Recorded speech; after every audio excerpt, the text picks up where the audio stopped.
My friends, for generations we have repeated a familiar phrase: seek first the kingdom of God. We have heard it from pulpits, from scholars, from religious teachers throughout the centuries. We have sung it in hymns, quoted it in prayers, placed it upon walls and bookmarks and sermons, and yet, for all our reverence, we have missed its meaning almost entirely.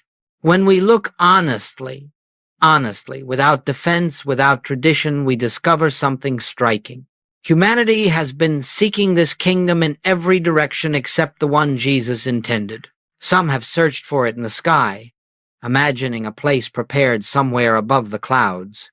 Others have believed it to be a reward given after death, a destination reserved for the morally qualified. Many have tried to earn it through religious effort, ritual, belief, devotion, performance, and still others have searched for it in the improvement of the human scene: better bodies, better finances, better emotions. But hear me.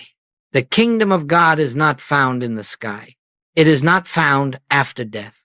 It is not earned by behavior, and it is not attained through the manipulation of outward circumstances. The kingdom of God is not a location. It is not a reward. It is not a destination. The kingdom of God is a state of consciousness. Until this is understood not merely as a theory, but as revealed truth, your spiritual search will remain full of effort, full of frustration, full of longing without fulfillment, for you will be seeking a spiritual reality in a material direction, and what is spiritual can never be found in matter. What is infinite can never be found by searching outward into finitude. What is omnipresent can never be discovered as something apart from your own being. And so the spiritual seeker, sincere as he may be, continues to pray, continues to hope, continues to seek, yet finds no lasting peace, no enduring transformation. Why? Because we have been seeking the kingdom where it is not. We have treated the kingdom of God as something to reach out toward instead of something to awaken to. Let us hear the Master's own words again with new ears. The kingdom of God is within you, not above you, not in a church, not in a book, not in a future moment, within you. When this truth begins to dawn, even faintly, something shifts in the heart. A subtle recognition arises. I have been living as though God were separate from me, as though divine fulfillment were a distant prize. But if the kingdom is within, then the search must turn inward. The turning must be from the outer to the inner, from appearance to essence. This moment, this recognition, is the beginning of spiritual life. Everything before it is religious aspiration. Everything after it is spiritual realization. My friends, the spiritual life does not begin when you learn how to pray, or how to meditate, or how to believe. It begins when you understand where God is. It begins when you recognize that the source of your peace, your supply, your healing, your harmony is not separate from you, and therefore cannot be given or withheld by something outside you. The kingdom is not something added unto you when you become worthy. It is something revealed unto you when you become still. And so I say to you, if we are to seek first the kingdom, we must first know what we are seeking. We must know where it is located.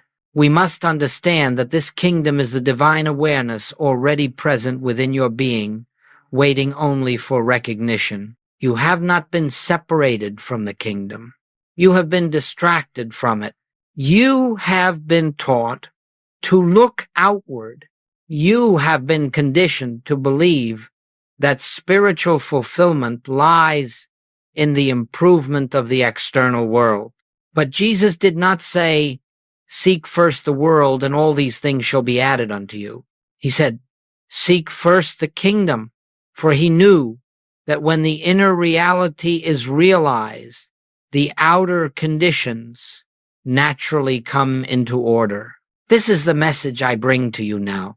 The kingdom of God is not something you must travel toward. It is the truth of your own consciousness, awaiting your recognition. And in the very moment you begin to understand this, even imperfectly, something begins to unfold within you.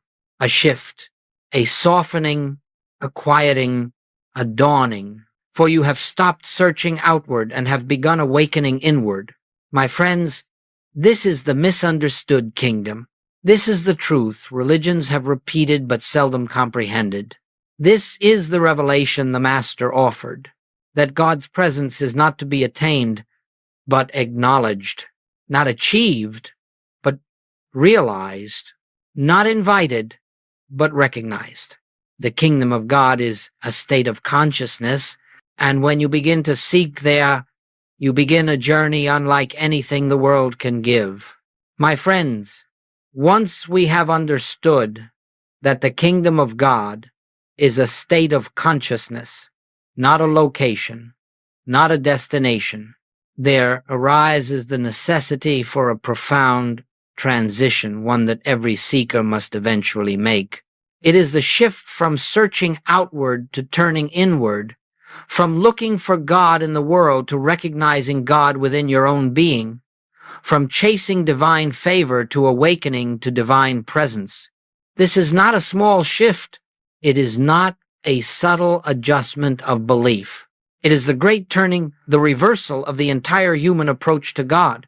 For centuries, humanity has imagined that spiritual fulfillment lies outside itself. People have looked to teachers, to traditions, to rituals, to places, to holy objects, even to the sky, hoping to find the presence that alone satisfies the soul. And yet all the while, the Master's voice is repeated again and again. The kingdom of God is within you, not around you, not ahead of you, within you. But you see, the mind is deeply conditioned to look outward. It has been taught from childhood that answers come from authority, that good comes from outside, that security is dependent upon external sources, that peace is achieved by controlling the events of the world.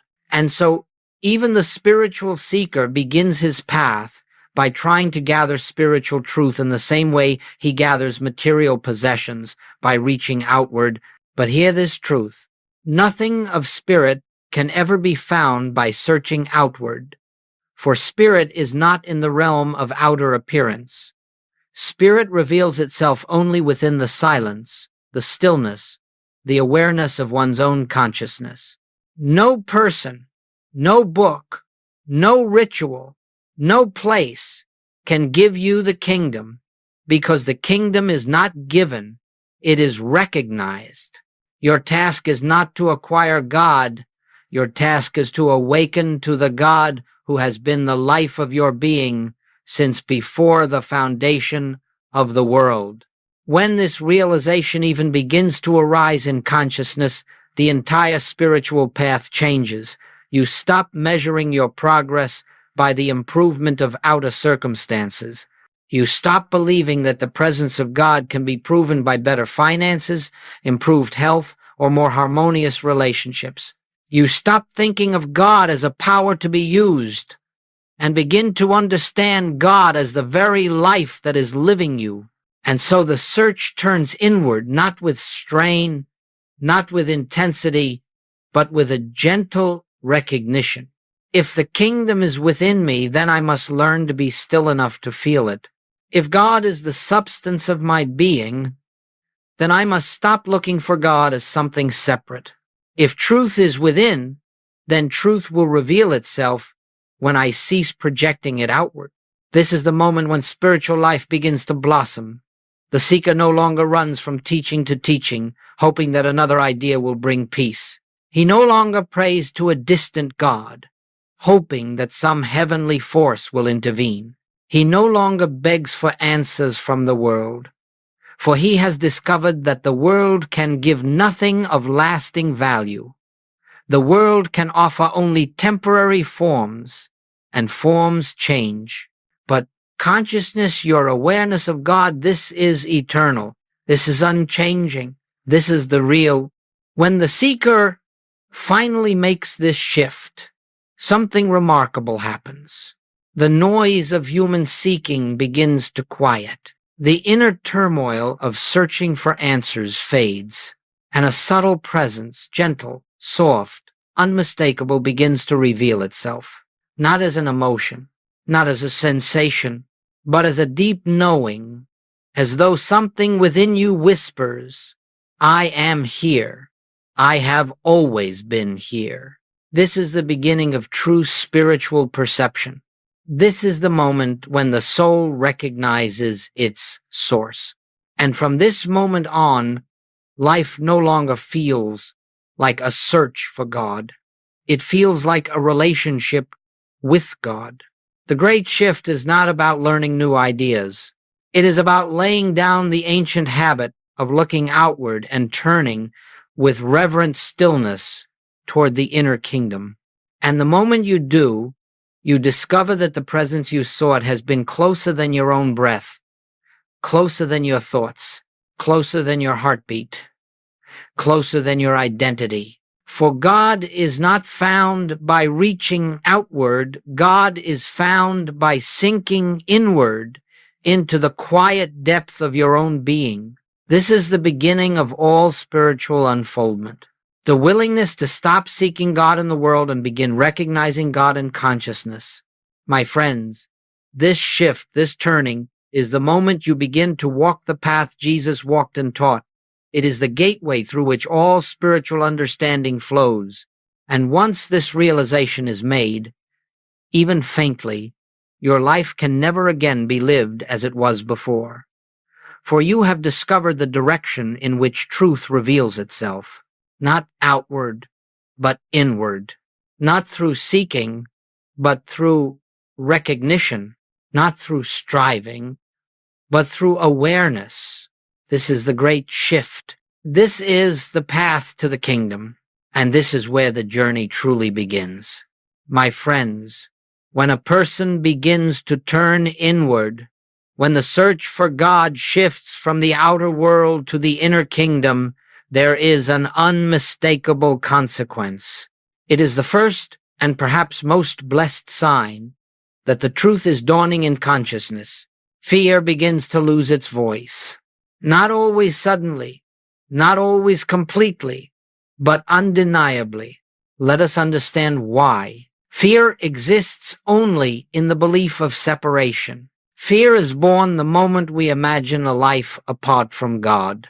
Fear grows in the soil of duality when we conceive of two powers, good and evil, two forces, spiritual and material, two sources, God and something that can oppose God. Fear is not natural to the soul. Fear is the product of ignorance, ignorance of our oneness with the infinite. When the kingdom is believed to be outside of you, separate from you, distant from your being, you cannot help but fear. How could you not fear when your safety depends upon a God who must be convinced, persuaded, or called down from afar? How could you not fear when your good seems dependent on the instability of the world? How could you not fear when you see power in disease, power in circumstance, power in people, power in finances, power apart from God? But the moment you begin to sense, just sense that the kingdom is within, something in the heart loosens. A knot begins to dissolve. The breath becomes softer. The mind becomes quieter. For you are beginning to perceive that you are not separate from your source. This realization is not dramatic. It is not emotional. It is gentle.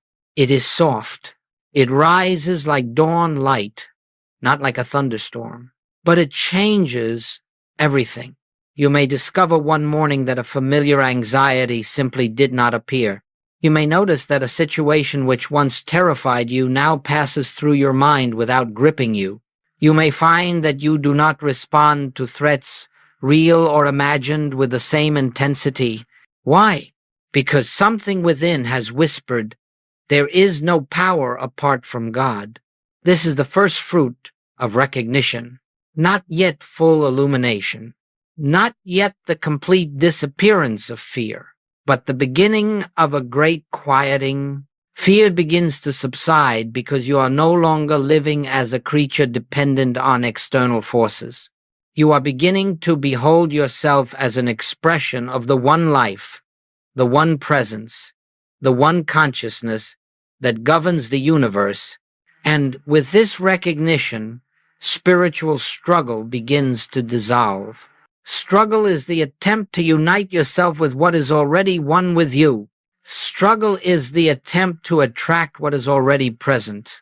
Struggle is the attempt to gain God's attention when God has never removed his attention from you. Struggle is the attempt to reach a presence that has never left you. All struggle is based on the belief that God is separate. And when that belief begins to weaken, the struggle ends. You begin to notice that you no longer pray with urgency or desperation. Prayer becomes less of a plea and more of a resting in what is already true. You stop begging for God to intervene in your troubles. Instead, you begin to turn within with the quiet assurance that the presence you seek is already the life of your being. You begin to see that nothing is gained through force, that nothing is achieved by anxious effort, that nothing of spirit is obtained by pushing, straining, or manipulating. You discover that the moment you relax into the inner presence, peace begins to flow from depths you did not know you possessed. This is the end of spiritual struggle, not because the outer world has changed, but because you have changed in relation to it. You no longer look at appearances with the same fear. You no longer see circumstances as powers. You no longer believe that life can act independently of God. The world has not changed, your consciousness has, and as your consciousness changes, you discover that fear does not need to be fought, overcome, or cast out. Fear disappears the moment you stop believing in a second power. Fear dissolves in the light of recognition. Fear dissolves when you recognize that you live in God and God lives in you. Then the great truth dawns. I do not need to struggle. I do not need to force. I do not need to hold life together with the strength of my own will. There is a presence governing all that concerns me, and that presence is within. This is the first inner change. This is the beginning of peace. This is the silence that welcomes grace. My friends, when fear begins to quiet, even slightly, you are already living in the consciousness of the kingdom. And from this point forward, everything unfolds more gently, more harmoniously, more gracefully. Not because the world has become kinder, but because your awareness has become clearer. Fear fades, struggle ends, and life begins to flow from the center of your being, where the kingdom has always been. My friends, once fear begins to quiet, once the soul senses even faintly the presence within, the second great transformation unfolds, one that is deeper, more intimate, and more sacred than anything that precedes it. It is the unveiling of your true identity. For centuries, you have lived under an illusion about who you are. You have believed yourself to be the body you inhabit, the thoughts you think, the emotions you feel, the history you carry. You have believed yourself to be shaped by family, conditioned by society, molded by circumstance. You have accepted the world's verdict about your worth, your destiny, and your limits. But when the recognition of the kingdom begins to dawn, the veil over your identity gently begins to lift. You begin to sense, just sense, that you are not merely a person trying to reach God. You are the place where God expresses himself. This is not a belief. This is not an affirmation. This is an inner recognition that rises unbidden from the depth of your being, a knowing that cannot be explained by the intellect and cannot be denied once it is felt. You discover that your life, your real life, is not the personal changing identity you have carried for years. Your real life is the divine life expressing as you. This is the revelation Jesus declared when he said, "I and the Father are one." He was not proclaiming specialness. He was revealing the universal truth about every soul, that the essence of your being is not human but divine consciousness individualized. When this realization begins to dawn, you find that you are no longer comfortable identifying yourself as a weak, limited, struggling creature. You begin to lose interest in defining yourself by your past, your wounds, or your accomplishments. You begin to sense that who you really are has never been wounded, never been diminished, never been incomplete. You see, the human self, the one you have believed yourself to be, has been a mask, a costume, a garment worn temporarily. Beneath it is the true self, untouched by time, unscarred by experience, unaltered by circumstance. And as the inner kingdom reveals itself, the true self emerges, not in pride, not in ego, but in quiet recognition. You realize, I am not seeking God. I am an expression of God's own being. I am not trying to attain life. I am already alive with the one life. I am not searching for wholeness. I am the manifestation of wholeness itself. I am not lacking anything. I am the embodiment of the infinite supply that is God. This recognition transforms everything. You stop trying to add spirituality to a flawed person. You stop trying to fix yourself. You stop trying to become worthy. You stop trying to repair your identity because you begin to understand that your spiritual identity was never damaged in the first place. The only thing damaged was the belief you held about who you were. And so the repairing that takes place is not the repairing of your true being, but the repairing of your perception. This is why Goldsmith taught that healing is not the improvement of a human being, but the recognition of one's spiritual identity. Let me share a simple truth that every mystic must eventually realize. You are not becoming spiritual. You are recognizing that you have always been spirit. You are not transforming into something divine. You are awakening to the divinity that has always been the essence of your being. And when this truth begins to shine in consciousness, a great peace comes with it, because you stop striving to correct what was never real.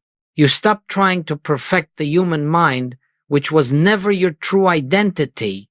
You stop trying to save the personality, which has always been a temporary formation. You begin instead to live from the awareness that the infinite expresses as you. This is the unveiling of identity. This is the moment when you begin to see yourself through the eyes of truth rather than through the lens of the world. You begin to recognize, I am spiritual being. I am divine consciousness in expression.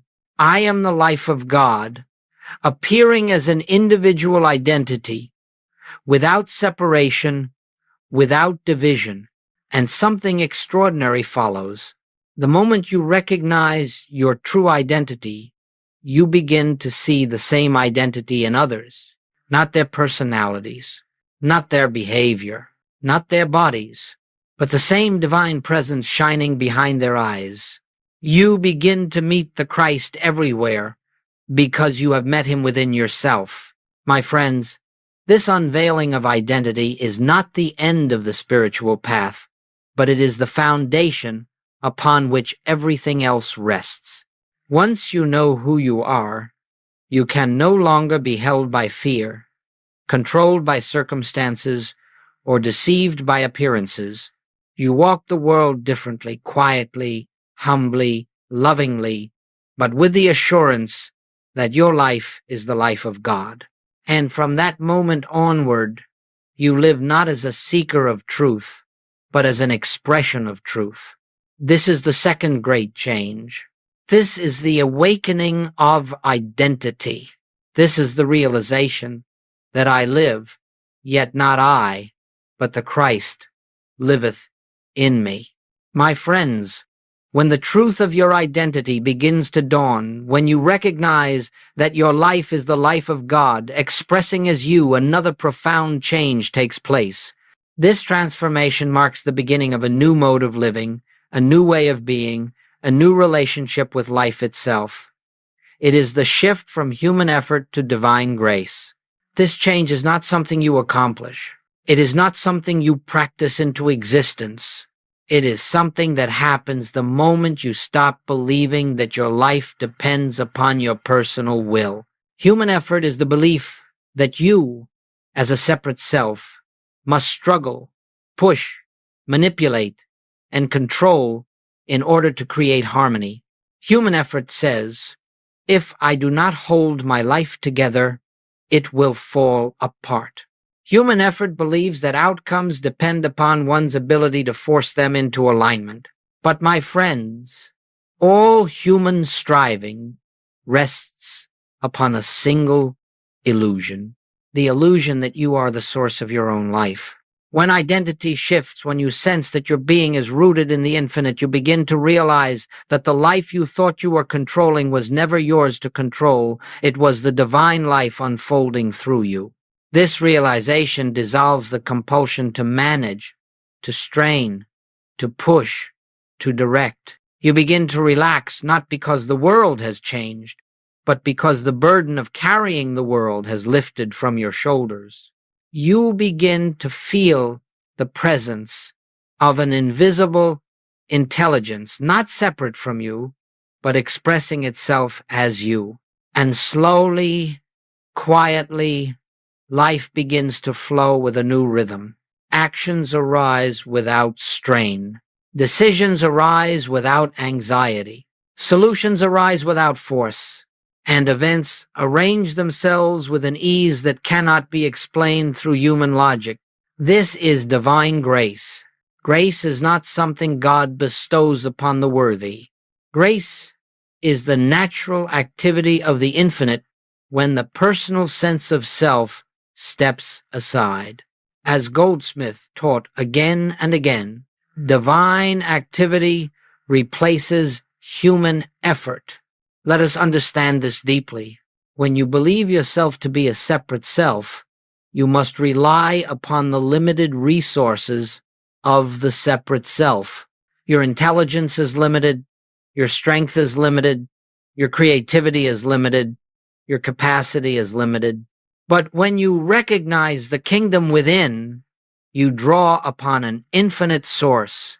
You begin to live out of a consciousness that has no boundaries, no limits, no exhaustion. You begin to act not as a weary human mind, but as an instrument through which divine wisdom flows. In this state, work is still done. Tasks are still completed.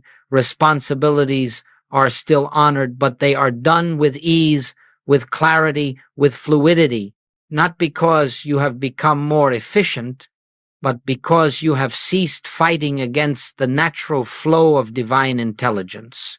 This is why some of you have experienced moments, brief flashes, when something seemed to work through you, when you felt inspired, guided, moved by a wisdom beyond your own mind. You spoke words you did not plan. You solved problems without thinking. You acted with courage you did not possess 5 minutes earlier.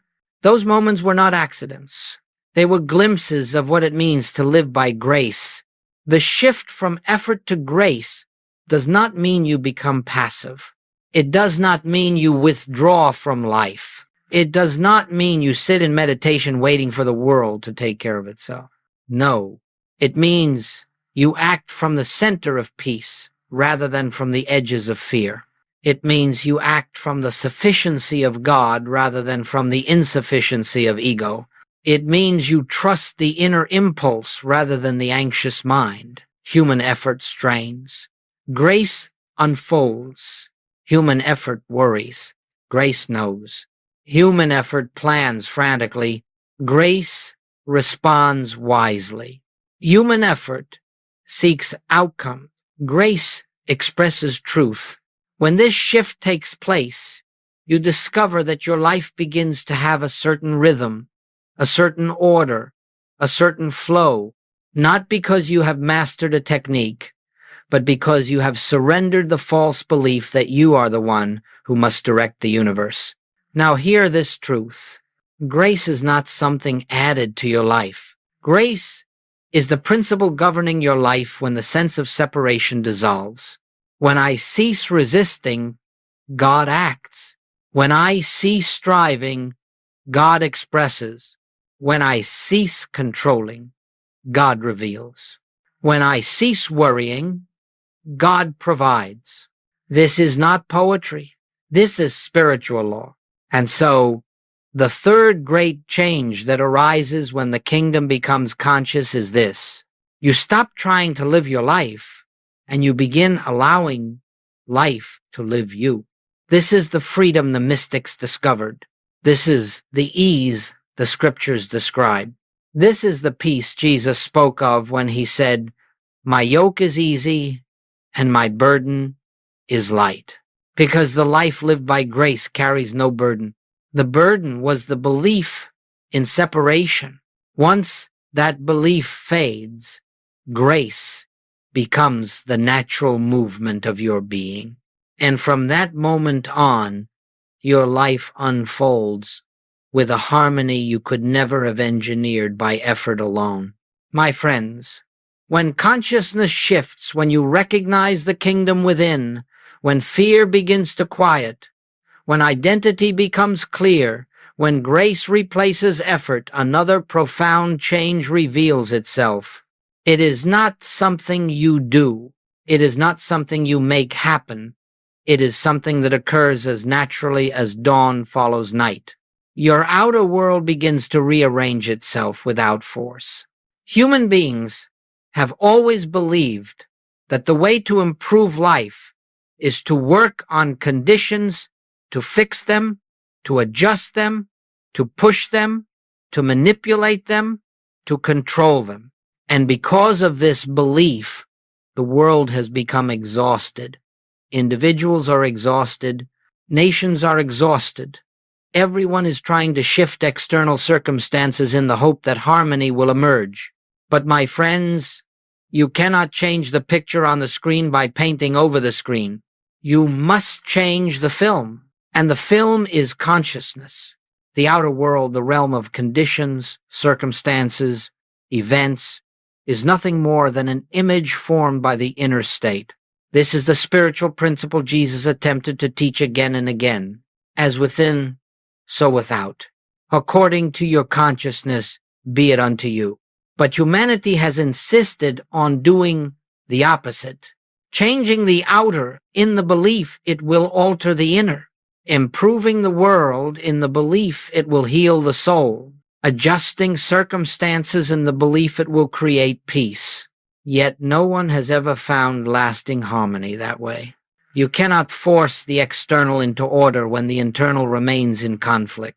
But the moment you recognize the kingdom as consciousness, a new truth begins to operate in your life. The outer world reflects the inner state. Not because you attempt to manifest something, not because you visualize outcomes, not because you try to create a different future, but because the nature of consciousness is expression. When the consciousness within is fearful, the outer world reflects fear. When the consciousness within is divided, the outer world reflects division. When the consciousness within is lacking, the outer world reflects lack. But when the consciousness within knows its oneness with God, the outer world reflects harmony. This is not magic. This is not metaphysical technique. This is spiritual law. As you rest in the realization of your true identity, something begins to unfold without effort. Old relationships heal or naturally dissolve. New opportunities appear without striving. Financial supply arrives through channels you did not anticipate. Health begins to improve, not through mental manipulation of the body, but through the realization that your true being is spiritual substance untouched by disease. Why does this happen? Because once you live from the awareness that God is your consciousness, you no longer interfere with the natural flow of divine order. All disharmony arises from the belief that you must take control of life. All harmony arises from the recognition that divine intelligence governs life. You are not creating new good. You are removing the obstruction, your fear, your effort, your separation consciousness that prevented the good from expressing itself. I want you to hear this. You do not make harmony come. Harmony is always present. Your recognition of the kingdom allows it to show itself. And so you begin to witness something remarkable. Problems that once seemed immovable soften. Situations that felt hopeless gently reorganize. Circumstances shift in ways you could never have predicted, not because you manipulated them, but because you stopped resisting them. As the inner world finds its peace, the outer world mirrors that peace. Perhaps you have experienced moments like this. A solution that arrives the moment you cease worrying. An unexpected answer that appears after you surrender your need to solve. A healing that comes when you stop fighting the appearance of illness. A provision that flows when you stop fearing lack. These moments are not coincidences. They are glimpses of spiritual law in operation. When your consciousness returns to its natural state, oneness, peace, presence, the outer world aligns itself accordingly. And please understand, this is not about perfecting conditions. This is not about making life look a certain way. This is not about creating the ideal human picture. It is about allowing divine order to express itself. When you stop trying to fix life, life fixes itself. When you stop trying to control outcomes, right outcomes unfold. When you stop striving to create harmony, harmony appears as naturally as a flower opening to the sun. The rearrangement of outer conditions is not the goal, it is the side effect. The goal is consciousness. The result is harmony.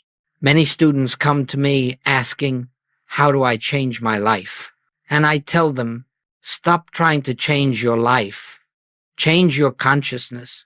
When you recognize the kingdom within, the outer life will take care of itself. This is the fourth great change you experience as the kingdom becomes conscious. The world you once resisted, fought, and feared begins to unfold with ease. The world you once tried to bend into shape begins to shape itself according to the divine pattern within you, and you discover, perhaps for the first time, what it means to live in a universe governed by spirit, not by human will. My friends, as the kingdom within becomes more real than the world without, a fifth transformation emerges, one that marks a profound shift in your relationship to life. It is the movement from reacting to resting, from resisting to recognizing, from seeing life as a series of problems to seeing it as a continuous expression of divine order. This is the end of what I call the problem mindset, that deeply conditioned tendency which causes human beings to interpret every appearance as something to fear, something to fix, something to fight. For the greater part of your life, you have been taught to react. Someone speaks sharply, and you react. A financial pressure arises, and fear reacts. A symptom appears in the body, and anxiety reacts. A loss occurs, and grief reacts. A threat is perceived, and self-defense reacts. This reactive nature is not natural to your being. It is the reflex of separation consciousness.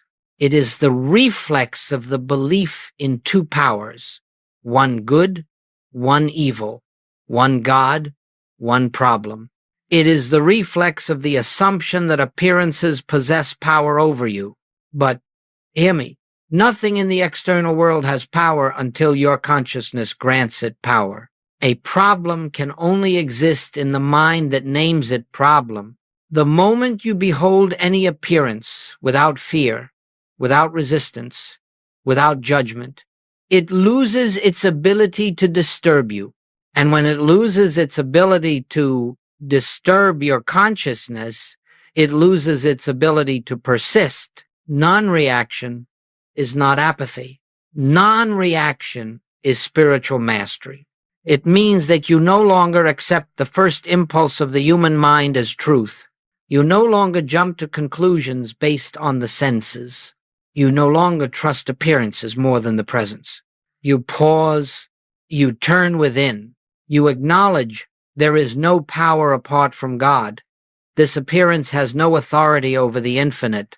In that pause, in that quiet turning, the entire energy of the situation shifts. The world may still present images of conflict, but consciousness no longer feeds them with fear.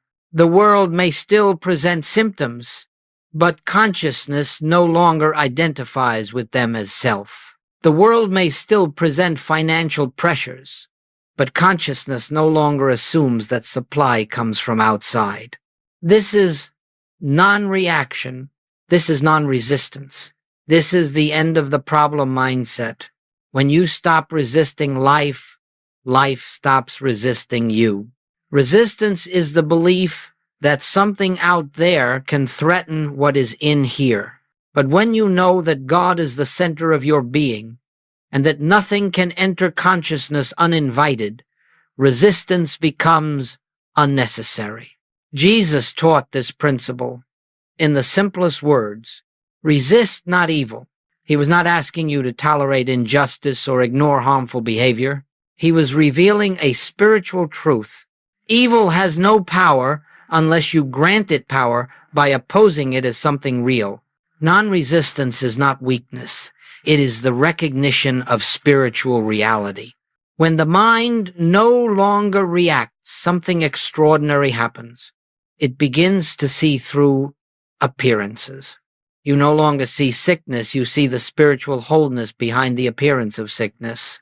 You no longer see lack, you see the infinite supply underlying all seeming shortage. You no longer see conflict, you see the divine presence hidden behind confused human behavior. You no longer see threats, you see illusions dissolving in the light of awareness.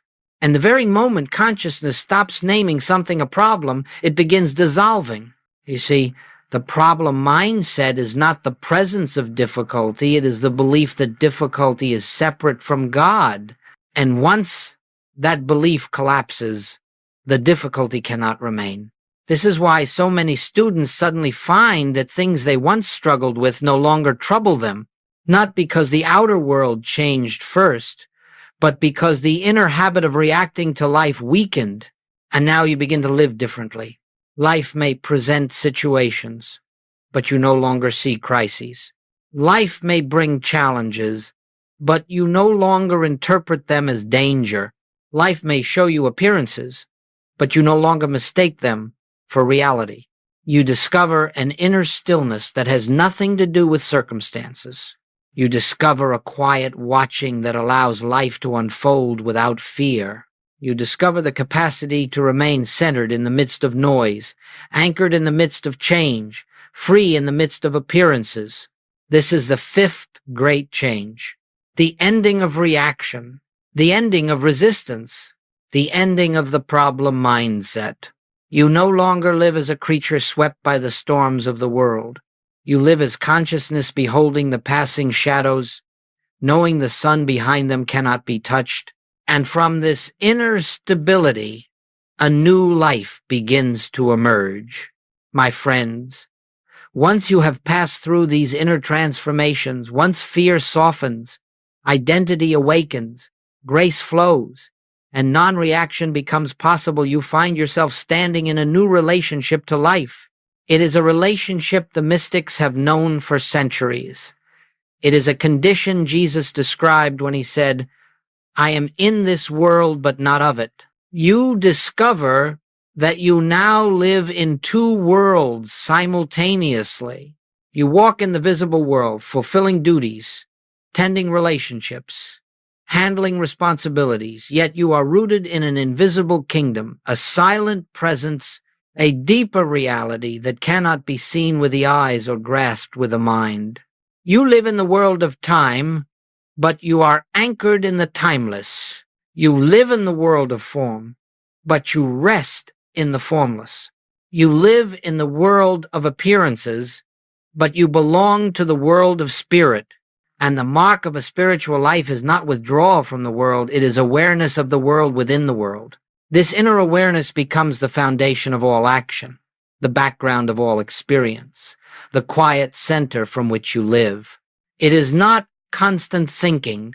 It is not repeating spiritual phrases. It is not trying to stay positive. It is simply a state of remembering. Remembering that the presence is here. Remembering that the kingdom is within. Remembering that your life is the life of God.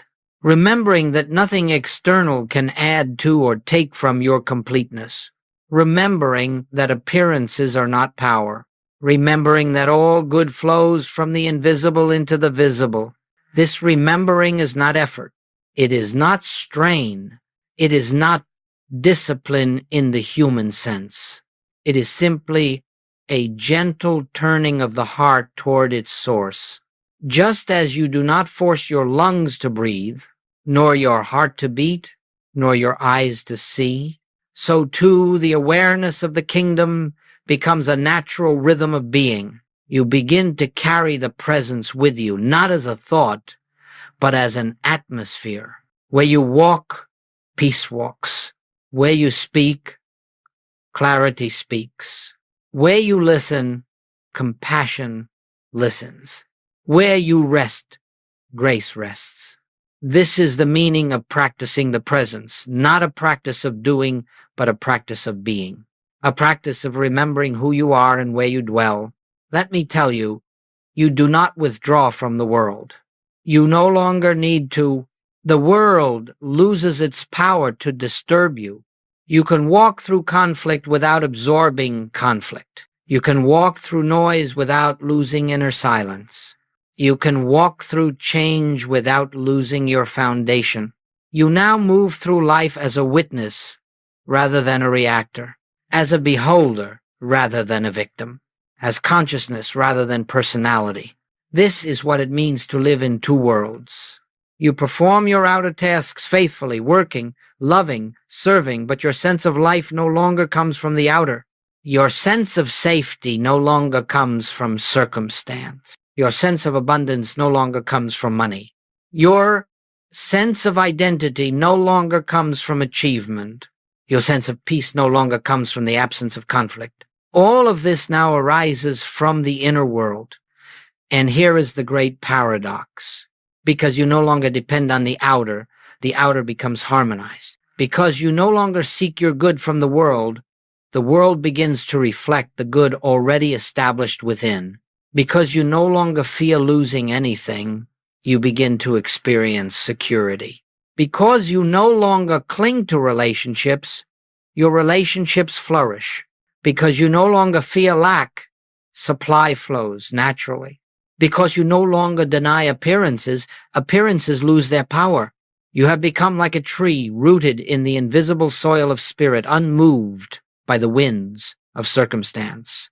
How do you maintain this inner awareness? Not by effort, but by recognition. Not by constant mental repetition, but by the quiet remembrance that the kingdom is within you, even now, even here, even in the midst of this very breath. You pause for moments throughout the day, not to ask anything, not to get anything, but simply to rest in the presence. Father, you are here. Spirit, I am yours. The kingdom is within me. Where I am, God is. I and the Father are one. These are not prayers for help. They are acknowledgments of reality. And each acknowledgement opens the inner chamber a little more. Over time, this awareness becomes continuous, not because you maintain it, but because you no longer forget it.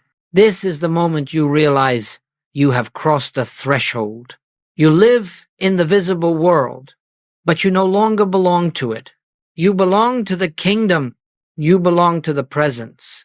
You belong to the truth that has revealed itself within your own consciousness. And from this point on, life is not the same. You are not the same, because your home is no longer the material world. Your home is the kingdom, and you carry that home with you wherever you go. This is the sixth great change, the ability to live in the world without being bound by it, the ability to act outwardly while remaining centered inwardly, the ability to move through life with the calm assurance that the invisible is more real than the visible. My friends, this is the fruit of continuous inner awareness. This is the life Jesus lived. This is the life the mystics tasted. This is the life that is now unfolding in you. My friends, we have walked together through these unfoldments, not as steps to achieve, not as lessons to master, but as revelations of what is already true within your own being. The kingdom has never been absent from you. It has never been distant. It has never withheld itself. It has never waited for you to become worthy. The kingdom has always been the life of your life, the soul of your soul, the breath within your breath. Only your attention wandered. Only your mind forgot. Only your fear created the illusion of separation.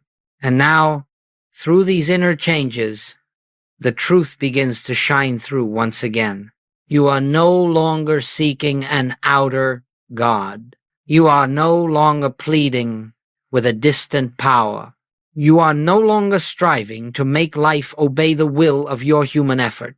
Instead, you have begun to recognize that God is the consciousness of your being, that the kingdom is the center of your identity, that your life is the instrument through which the infinite expresses itself.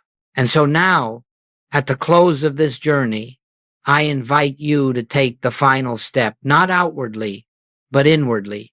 It is not a step of action, but a step of surrender.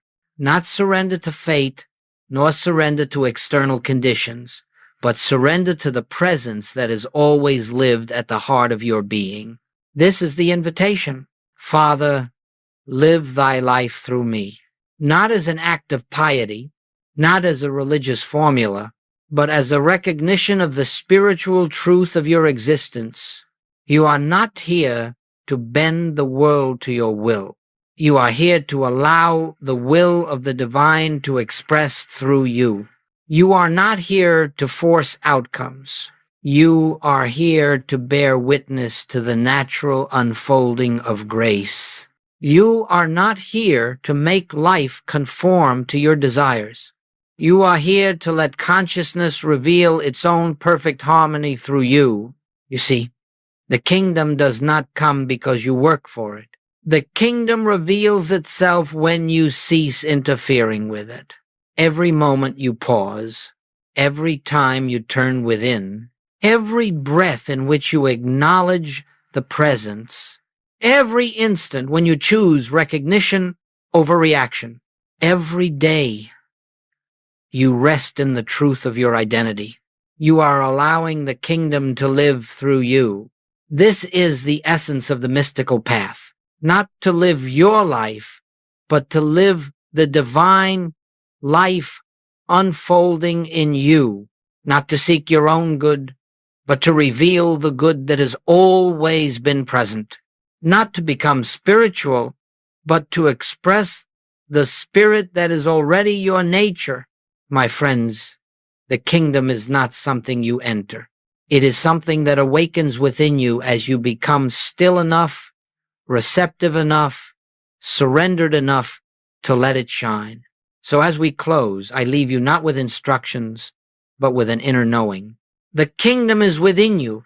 The presence is your life. The truth is your identity. Grace is your activity. Peace is your atmosphere. Love is your essence. Oneness is your reality. Now simply say within yourself, not as a method, but as a recognition. I live, yet not I. The Christ, the presence, the kingdom lives. It's life as me. And rest in the certainty that nothing can separate you from what you already are. Rest in the truth that the kingdom goes with you into every moment, every encounter, every breath. Rest in the awareness that the world you see is being reformed through the consciousness now dawning in you. This is not the end of a teaching. This is the beginning of a life lived from within, a life lived through grace, a life lived as the expression of the kingdom of God. Welcome home to yourself. Welcome home to the presence. Welcome home to the kingdom within.